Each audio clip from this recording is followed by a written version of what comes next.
I watched the Casey Anthony documentary so that you don't have to, episode 1. So I think at this point, everybody knows who Casey Anthony is, right? And pretty much everybody has an opinion about her and whether or not she actually murdered her daughter.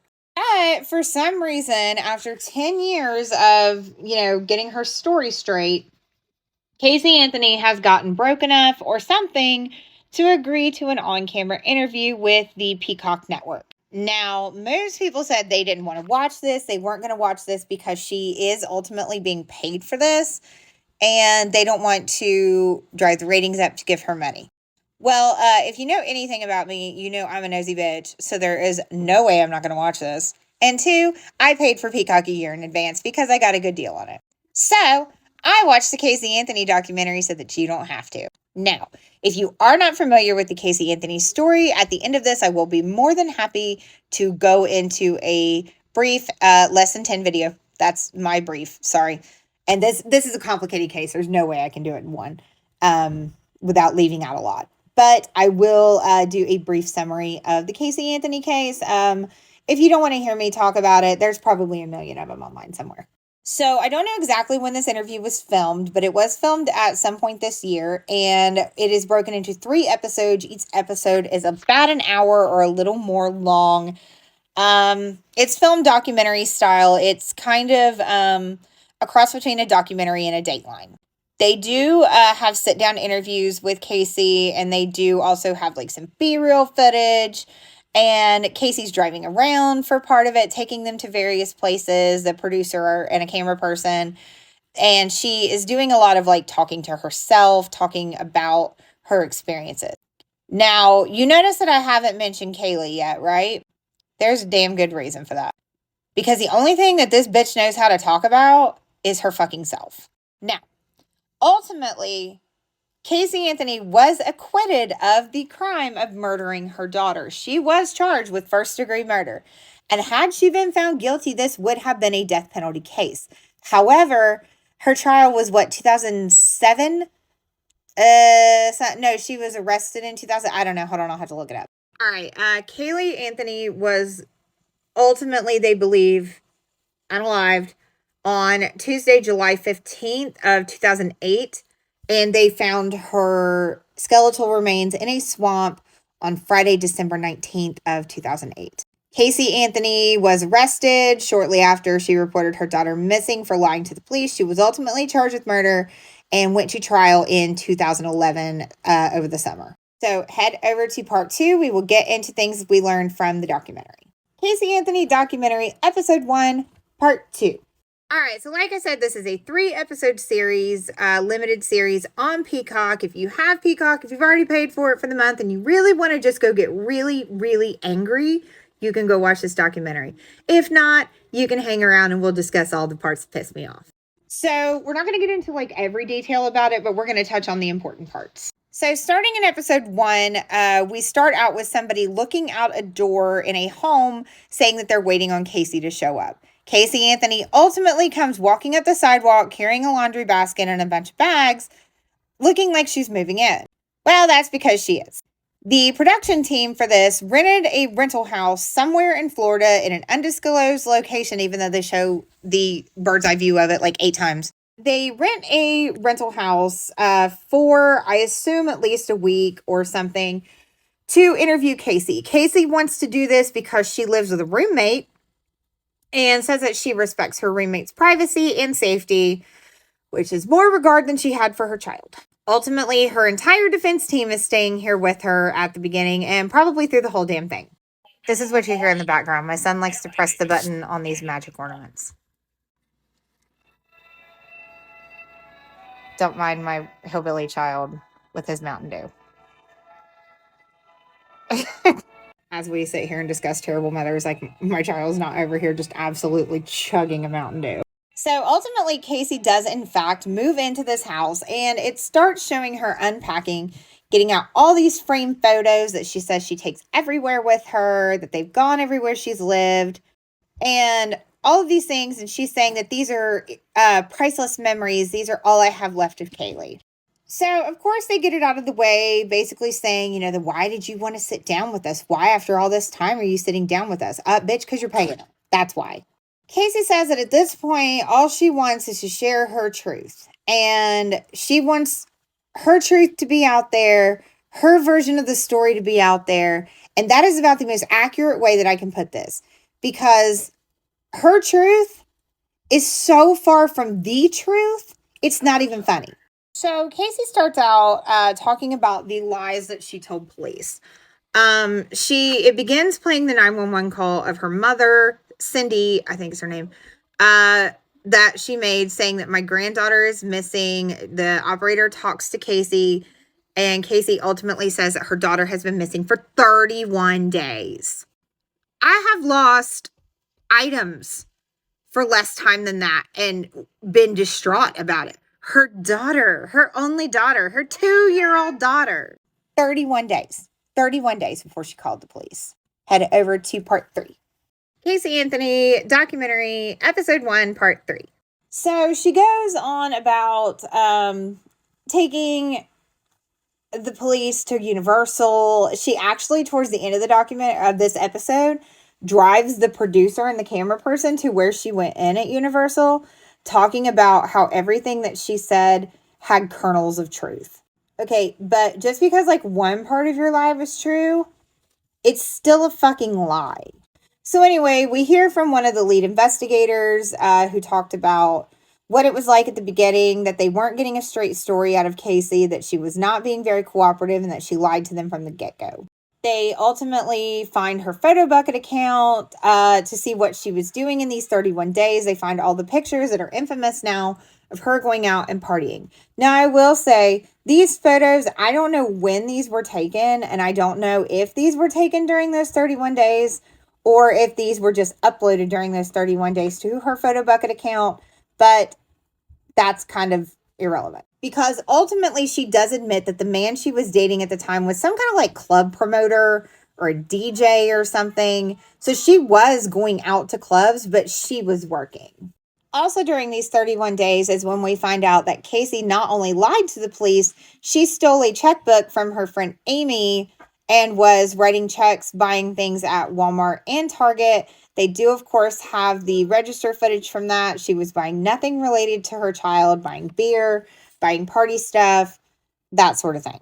During this time is also when she claims on the 911 call and to the investigators that her child was with Zanny the nanny. Now, she gives them Zanny's name. She claims that Zanny was a real person. She was just never her babysitter. But, that was the kernel of truth. But she was never found.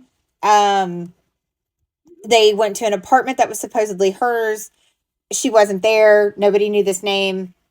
And that apartment had been empty for a couple of months. It was also during this 31 days that Casey got the infamous Bella Vita tattoo.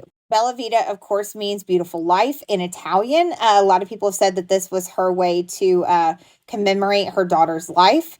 Why you would get a beautiful life tattoo in the middle of your child being missing, I don't know. And it doesn't line up with her later story that is complete bullshit.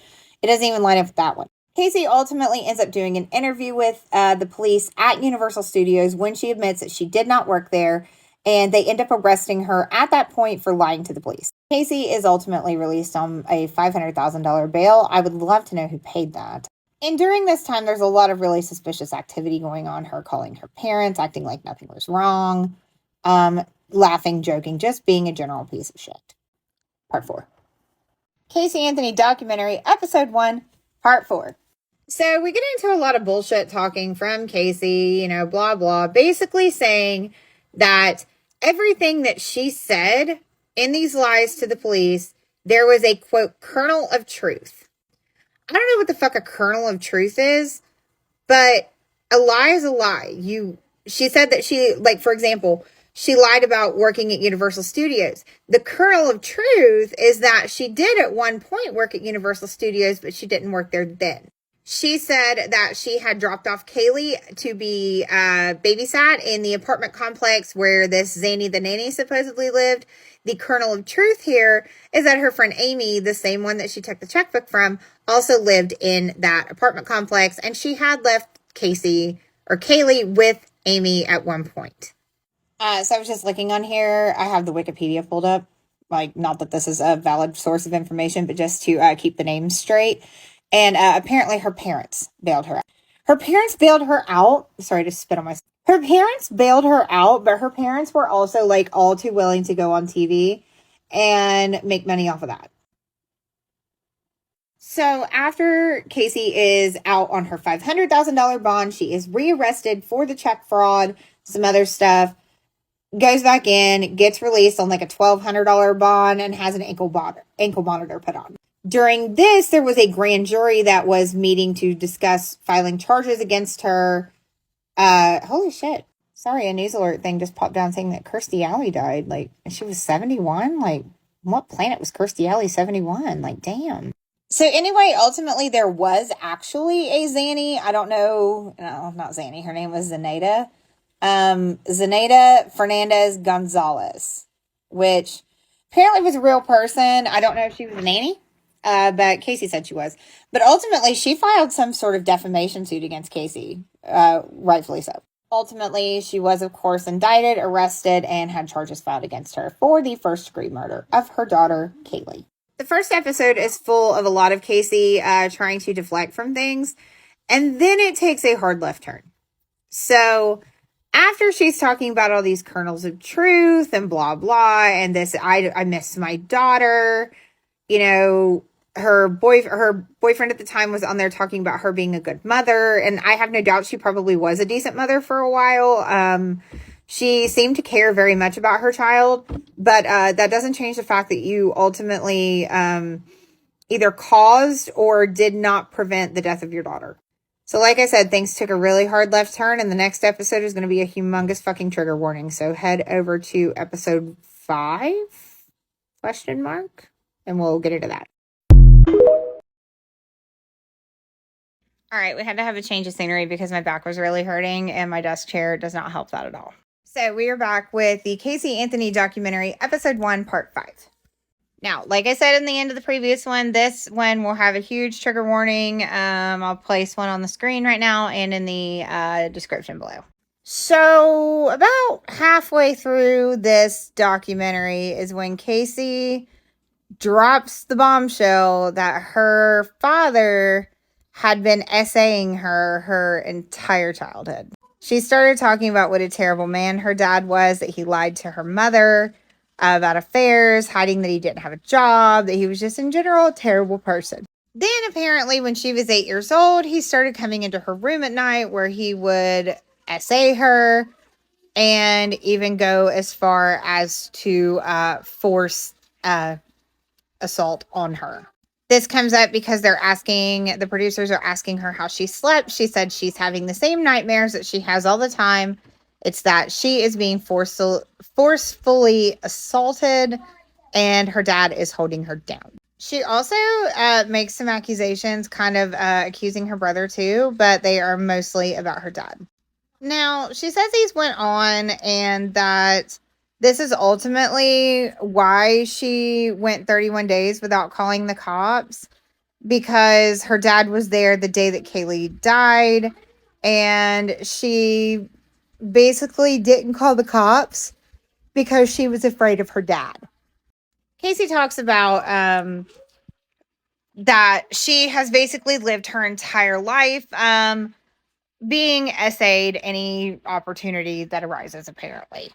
She says that Kaylee is the result of a forceful essay, non-consensual essay, and that she told the father that passed away that was an old friend of hers, but he was not actually Kaylee's father. So what I'm not going to do is sit here and say that Casey is full of shit about this, because honestly, we don't know. This could be true. Her dad, super fucking creepy. Honestly, wouldn't be shocked if this was true. But what we're also not going to do is we're also not going to use our own personal trauma to justify murdering our children. And that ultimately is what Casey did. And let me tell you, as a mother, this was so frustrating to watch. Now, while this abuse may or may not have been true, it ultimately has nothing to do with the murder of her daughter. If anything, it is just a red herring that she's throwing in to gain sympathy to make you think that she wouldn't, in fact, do that. Now, I want to show you a clip. She's looking through pictures of Kaylee and herself, and then I want to discuss her reaction.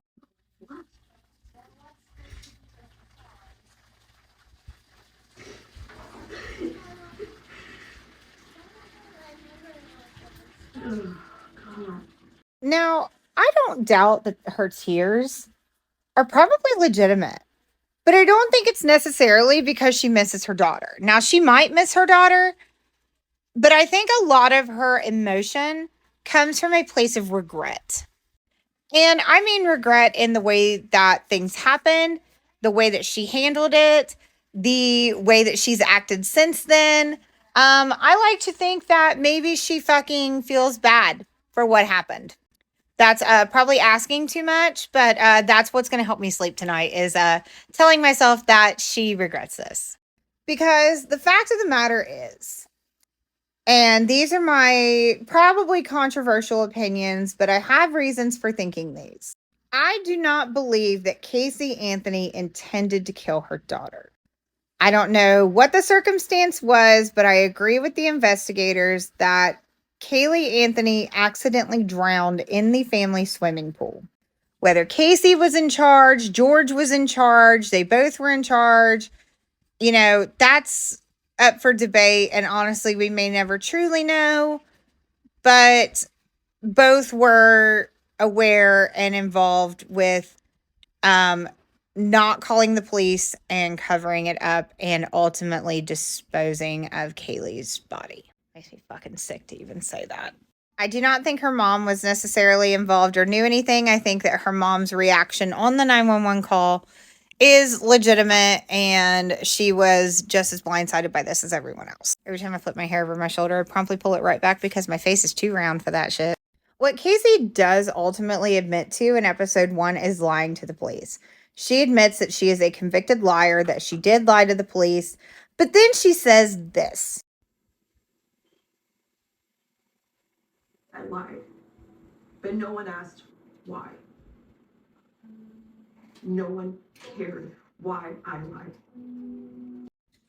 I'm sorry. What? Ma'am, I'm sorry, but there is nothing you can say here that is going to make it okay for you to lie about where your daughter is and what happened to her. So I do have a small correction here. The friend that lived in the apartment complex was not Amy. It was her best friend, Annie. Annie is also the one that is absolutely fucking delusional in what she thinks about Casey. She thinks she is completely innocent and that she believes every word that comes out of her lying ass mouth. Why were you lying to the cops? Doing what I was told. It's really that simple. I was doing what I was told by my father.